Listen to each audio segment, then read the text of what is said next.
Ola, son Daniela Dubra Ríos e hoxe vou vos falar sobre o libro 3.14.16, que é un dos libros que escribiu Rocío Leira. Rocío é unha escritora galega que escribiu libros como Universo Pitágoras ou Cicuta para dous. Este libro trata dun profesor chamado Benavides que dá clases na Facultade de Matemáticas. Todo comenzou un día na cafetería da facultade. Benavides topouse con Silvia, unha alumna da Facultade de Matemáticas. Cando Silvia ía cara a súa mesa do café, tropezou co profesor e tiroulle o seu café enriba e mollou uns papéis moi importantes para Benavides. O profesor sentouse con Silvia nunha mesa e comezou a contarlle que un asasino contactara con ela por correo electrónico e que neses papéis había moita información importante. Este desafiouno a resolver os crimes que estaba a cometer na universidade e Benavides non se puido resistir.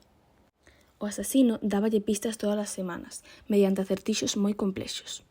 Ao escoitar a historia, Silvia decidiu unirse á investigación criminal. Xuntos intentarán resolver o caso. Lograrán dar cunha resposta? Descubrirán quen é o asasino?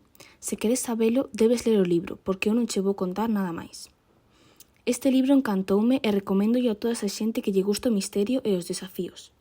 O meu personaxe favorito é Benavides, porque é un home moi valente para enfrentarse a ese desafío e tamén moi intelixente.